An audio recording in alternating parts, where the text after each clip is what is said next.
नमस्कार साथियों। उड़ीसा में हमने देखा एक बहुत दर्दनाक ट्रेन हादसा हुआ। बहुत सारे लोगों ने जान गंवाई है। कोई आंकड़े बताते हैं 250, कोई कहते हैं 300। लेकिन सबसे इंपॉर्टेंट क्वेश्चन है, क्या इस दर्दनाक हादसे को टाला जा सकता था? ये दर्दनाक हादसा आखिरकार क्यों हुआ? मैं इस सेशन में मेक श्योर करूंगा कि जो रूमर्स हैं उनको मैं बस्ट करूं, जो मिथ्स हैं बेसिकली उनको बस्ट करूं, जो काफी सारी सोशल मीडिया पे आप फ्लोट होते हुए देखेंगे।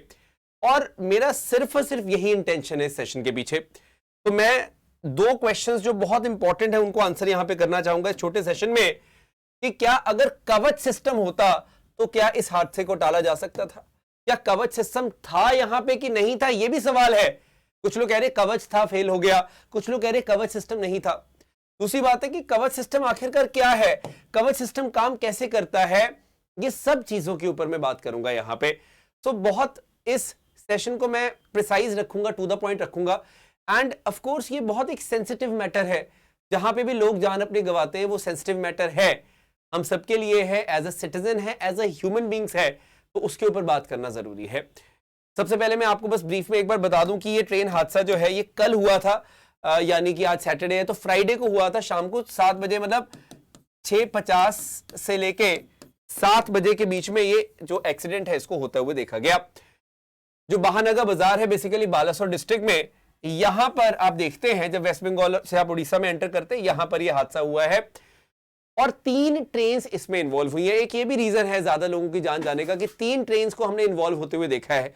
ऐसा नहीं कि कोई एक ट्रेन डीरेल हो जाती है, वो नहीं हुआ है, या 2 ट्रेन टकराती हैं, वो भी नहीं हुआ है। यहां पे 3 ट्रेन इन्वॉल्व हैं, ये हमें पता चल रहा है। तो मैं पहले एक बहुत सिंपल सा पॉइंट क्लियर कर देना चाहता हूं। ऑफ कोर्स मैं इसमें कवच सिस्टम के बारे में आपको बताऊंगा, मेन मेरा वही इंटेंशन है।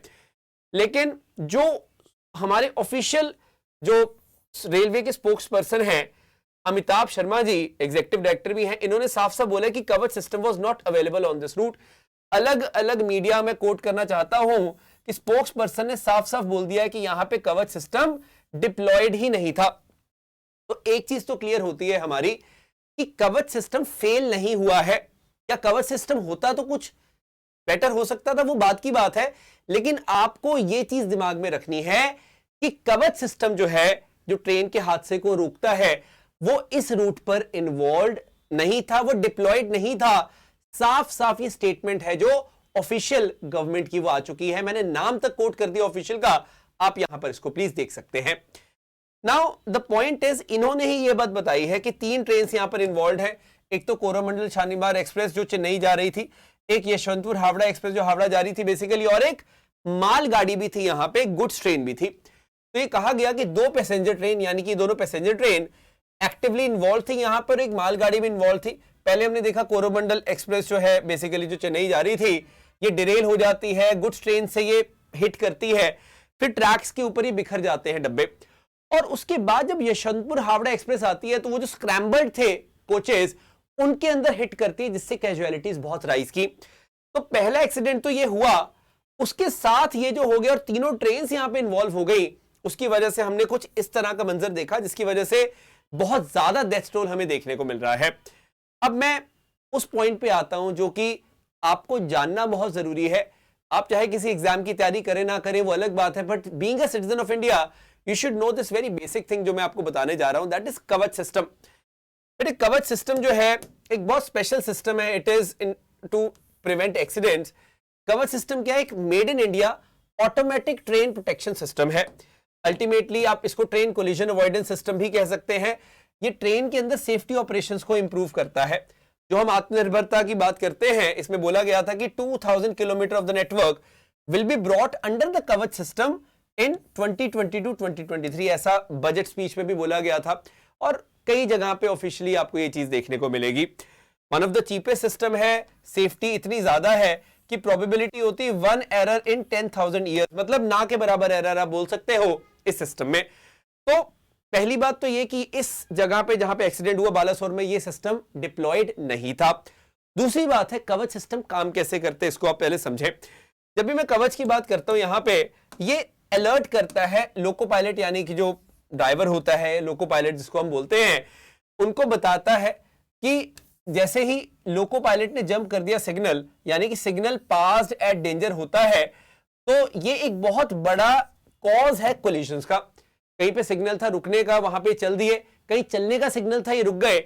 तो वो बहुत इंपॉर्टेंट है कि लोको पायलट बेसिकली जंप जब करता है सिग्नल, उसका अलर्ट आता है इसमें, पहली बात। दूसरी बात ये है कि it can alert the loco pilot, take control of the brakes and bring the train to halt automatically. जब भी कोई और ट्रेन किसी प्रॉपर पास वाले डिस्टेंस में ट्रेन के सामने नजर आती है, मतलब एक ही ट्रैक के ऊपर अगर दो ट्रेन दिखेंगी, ये सिस्टम सेंस करके उनको रोक देगा। अब यहां पर हालांकि इसके ऊपर और क्लैरिटी आनी बाकी है, पर आपको ये जानना जरूरी है कि ये सिस्टम बेसिकली तब काम करते हैं जैसे एक ट्रेन रुकी हुई है, पीछे से उसी ट्रैक पे दूसरी ट्रेन आ रही है तो वो रुक जाएगी, या एक ट्रेन सामने से आ रही है, एक ट्रेन आ रही है तो वो रुक जाएंगी। लेकिन आप यहां पे सोचिए क्या हुआ हादसे में। यहां पे एक तो गुड्स ट्रेन इस ट्रैक पे खड़ी थी, एक ये यशवंतपुर वाली की थी, एक कोरोमंडल वाली की थी। अब वो तो बाई चांस हुआ ना कि ये वाली जो ट्रेन थी ये इस तरह से आ गई इसकी ट्रैक पे और ये हिट कर गई, तो ये वाली ट्रेन का ये ट्रैक तो नहीं था, ट्रैक तो सबके अपने अपने थे, लेकिन डीरेलमेंट इस तरह से हुई और उसके बाद कोलिजन हुआ है। तो ये एक बहुत कॉम्प्लिकेटेड सिचुएशन हुई है बाई चांस जो यहां पर हमें देखने को मिला है। वो आप समझ पा रहे हो। तो कवच सिस्टम है कि सेम ट्रैक के ऊपर जब भी दो ट्रेन होती है तब ये काम करता है। हो सकता है अगर कवच सिस्टम होता भी तो शायद इसको पिक नहीं कर पाता। ऑफ कोर्स यहां पे ऑफिशियल क्लैरिटी आनी बाकी है। एक चीज आप नोटिस करना, कई बार हम लोग बात करते हैं ऑटो विस्लिंग की भी, जब भी लेवल क्रॉसिंग होगी तो ऑटो विस्लिंग भी कवच सिस्टम करने में हेल्प करता है, स्पीड कंट्रोल कर देता है जहां पे भी डेंजरस स्पीडिंग होती है, फॉगी कंडीशंस होती हैं वहां पे भी ये बहुत ज्यादा क्लैरिटी प्रोवाइड करता है। तो कवच सिस्टम जो है वो एक्सीडेंट्स को रोकने में बहुत सक्षम सिस्टम है। It's train collision avoidance system, no doubt about it. तो आई होप आपको ये बात समझ में आई कि कवच का मेन काम क्या है कि दो ट्रेन्स एक ही ट्रैक पे अगर हैं तो वहां पे उनको वो स्टॉप करवा देगा कवच सिस्टम सेंस करके। लेकिन यहां पे जो हुआ है हादसा वो बहुत अलग हादसा है, डिरेलमेंट भी हुई है, उसके बाद कोलिजन एक हुआ माल गाड़ी के साथ, उसके बाद वो पूरे कोच बिखर गए, उसके बाद जाके एक और ट्रेन टकरा गई है क्योंकि उसकी ट्रैक के ऊपर वो कोच आए हुए थे। This is the point you got to understand. I hope इस वीडियो में आपको एक बात समझ में आई है, कवच सिस्टम था कि नहीं था, कवच सिस्टम कैसे काम करता है, क्या उसके मेन आइडियाज है, क्या ऑफिशियल स्टेटमेंट्स है, मैंने सब आपको बताया। सो इस सेशन को मैं ये नहीं बोलूंगा आज कि आप चैनल को सब्सक्राइब करो, लाइक करो, नहीं। It's a very sensitive matter. I would just say make sure you share the session with all your friends, all your known people, so that उनको इसके बारे में थोड़ी सी क्लैरिटी जरूर मिल सके। मैं इस प्लेटफॉर्म में यही कर सकता हूं कि मैं आपको जो ऑथेंटिक चीजें हैं उसके बारे में बता सकता हूं, वही मेरा यहां पर मेन इंटेंशन होता है हमेशा। So that's me, Akash and Dev, signing off. Take care. Thank you so very much. Jai Hind.